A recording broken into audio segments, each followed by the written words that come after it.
The crystalline halls of the Valerian royal palace hummed with quantum resonance as Oscar Chen stood perfectly still, his diplomatic uniform crisp despite the 6-hour negotiation session.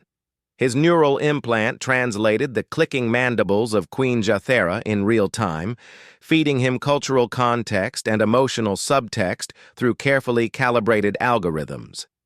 Ambassador Chen, the Queen's voice echoed through his auditory processors. Humanity's proposal for the mining rights in Sector 47 is unprecedented. Oscar maintained his diplomatic composure, though his heart rate elevated slightly, a detail the Queen's sensory organs undoubtedly detected. The Valerians possessed compound eyes that perceived thermal signatures and electromagnetic fields. Privacy, as humans understood it, was an alien concept here. Your Majesty, the profit-sharing model benefits both our species. The chamber doors exploded inward. A small figure, no larger than a human child, burst through the entrance, its 6 limbs scrambling across the polished obsidian floor. The creature's exoskeleton shimmered with bioluminescent patterns that Oscar's implant identified as distress signals.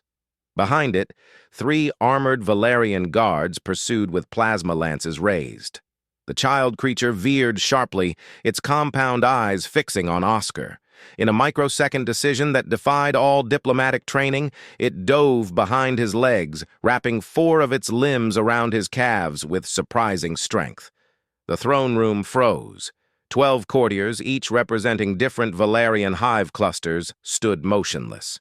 The guards halted mid-stride, their weapon systems powering down with audible hums.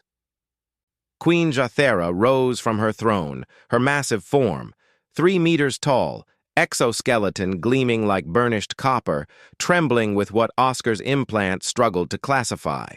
Shock, fear, wonder. Ambassador, the Queen's voice carried harmonics Oscar had never heard before. Step away from my daughter, slowly. Oscar's combat training, dormant since his military service 20 years prior, suddenly flooded his system with tactical assessments. The child, Princess Karis, his implant supplied, clung tighter, her tiny mandibles chattering against his uniform. Through the fabric, he felt the rapid pulse of her 3 hearts. Your Majesty, Oscar said carefully, I mean no harm. I'm merely standing here. You don't understand. The Queen descended from her dais, each footfall resonating through the chamber's acoustic architecture. No alien has ever, Karis has never shown trust to an outsider. Ever. Orla Martinez, Oscar's junior attaché, stepped forward from her position near the observation alcove. Her own neural implant worked overtime, cross-referencing xenopsychological databases. Your Majesty, in human culture, when a child seeks protection, we... Silence! Queen Jathera's command carried pheromone markers that made every Valerian in the room recoil, but Orla held her ground, her years studying alien behavioral patterns overriding her fear response. With respect, Orla continued, her voice steady despite her elevated cortisol levels, this might be a breakthrough. Princess Karis chose Ambassador Chen. Perhaps we should ask why. The Queen's antennae twitched, a gesture Oscar's database labeled as consideration mixed with territorial anxiety. The monarch approached slowly, her movements controlled despite her obvious agitation. Karis, the Queen spoke in a frequency range that made Oscar's bones vibrate. Why do you hide behind the human? The princess chirped, a sound like crystal bells filtered through water. Oscar's implant translated, he smells like the garden before time, safe, warm, no hunt. Confusion rippled through the court. The Queen's bioluminescent patterns shifted to questioning yellows and blues. The garden before time? That's a myth from our ancestral memory, before we evolved sentience. Oscar's mind raced. His briefing materials had mentioned nothing about Valerian mythology. But Orla's fingers flew across her holographic interface, pulling up anthropological data. "Ambassador," Orla's voice carried excitement barely contained. "Your pheromone signature. The supplements you take for bone density in high-gravity environments, they contain compounds similar to a plant that existed on the Valerian homeworld 3 million years ago, before the ice age that forced their evolution." The implications crashed through the throne room like a tidal wave. "Our children," Queen Jathera said slowly, "are born with genetic memories, instincts from our pre-sapient past.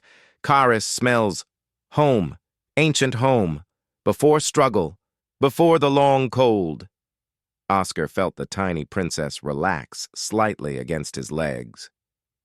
Her chittering shifted to a sound his implant labeled as contentment purr.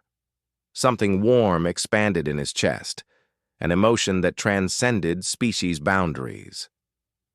"Your Majesty," Oscar said, choosing his words with surgical precision, "what if this isn't coincidence? What if this is compatibility?" The Queen's massive head tilted. "Explain." "Humanity has wondered," Oscar continued, "why first contact with the Valerians went so smoothly compared to other species. No territorial conflicts, no resource wars. We assumed it was rational self-interest." He gestured gently toward the princess, still clinging to him. "But what if there's something deeper? Some biochemical recognition?" Orla pulled up holographic displays, her fingers dancing through data streams. "The chemical analysis supports it. Our species evolved on different worlds. But there are molecular parallels. The amino acid structures, the carbon-based proteins. Convergent evolution doesn't fully explain it." Queen Jathera moved closer, until Oscar could see his reflection fragmented in her compound eyes. She extended one clawed appendage, not threatening, but exploratory. The princess chirped happily. "Ambassador Chen," the Queen said, "in 10,000 years of Valerian civilization, no outsider has been trusted by our young. They are born suspicious, defensive, survival traits from the long cold." She paused, her bioluminescence shifting to warm ambers. "But my daughter knows you are safe. Her ancient instincts, older than thought itself, recognize you." Oscar carefully knelt, bringing himself closer to the princess's level. "Then perhaps," he said softly, "our species were meant to find each other." The throne room remained silent. Then, slowly, Queen Jathera began to glow. Patterns of gold and green that Oscar's implant translated as profound joy. The courtiers followed, a cascade of light filling the chamber. "The mining rights," the Queen announced, "are yours. And more, humanity shall be recognized as Valerian kin. Let it be recorded that on this day, a human proved what technology could not, that trust transcends biology." Princess Karis finally emerged from behind Oscar's legs, her small form radiating happy purples. She extended a tiny claw toward his hand. Oscar took it gently. Orla smiled, capturing the moment on her recording device. History, she knew, had just shifted its course, not through weapons or treaties, but through the simple act of a frightened child finding comfort in an unexpected place. As the celebration began, Oscar held the princess's claw and wondered at the universe's strange wisdom, bringing together two species separated by light years, united by ancient chemistry and the universal language of trust. End.